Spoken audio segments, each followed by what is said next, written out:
Matić ovdje. I danas radimo još jedan video. Znači tamo nema pakija, pogledajte tamo. Nema pakija u ovom videu, a tu ću danas da radim video sa Pokemonom. Kako si Pokemone? Dobro. Stavit ću ga ovdje, eto ga, Pokemon tu.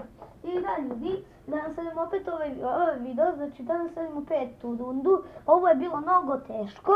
A ne znam kako će ovo biti teško. I vidite, opet je ono zeleno. Ovdje opet piše zeleno. I idemo na novo. Znači ovo se zove Toxic 10. Idemo. Toxic 10 da vidimo. Pa ajde više. Gdje svo? I tako izgledaju. Mnogo izgledaju opasno. Ok, za sad imam 50 poena u svoje 50 života. I volim ovako kad ih šutnem. Znači, bam, znači ovo je super moći slow motion piše. Tako se zove ovo, slow motion i onda sa tom slow motion ih ubijam, brate. Gdje ovo? Znači ovo je slow motion. Slow motion mislim da je bolji nego ovaj ovdje što ja radim. Vidite D, samo mu uzmem glavu i bacim ga gore. Pa u stvari to je dobro, to je dobra stvar. Ovo ima malo poena, evo ubio sam ga. Ajde sad ove ostale da ubijem. 40 života. Imao sam 50, sad imam 60. Pa mnogo su jaki ovi, brate, mnogo su jaki.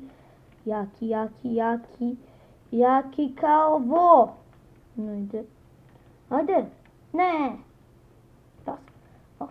Ali sam još uvijek živ, imam 30 života. Ne, 26. Please, ajde. Ubio sam ih. 2 odjednom, znači 2 odjednom, gledajte.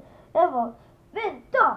Toxic 10. Znači, ja sam ih povedio. I da ljudi, evo ovdje vidite nešto, piše ovdje, neka glupost piše. Znak pitanja CC, ne znam šta je to. Da ljudi, evo u sljedećoj epizodi vidite runda 2. Znači vidite, ovdje sam povedio dan. I u sljedećoj epizodi ćemo da radimo Dudzman. I da ljudi, nadam se da vam se svidio ovaj video. I pogledajte još jedan malo. Znači imamo ovaj opet i ovaj. Znači ljudi, to se tiče za ovog videa. I... Ćao!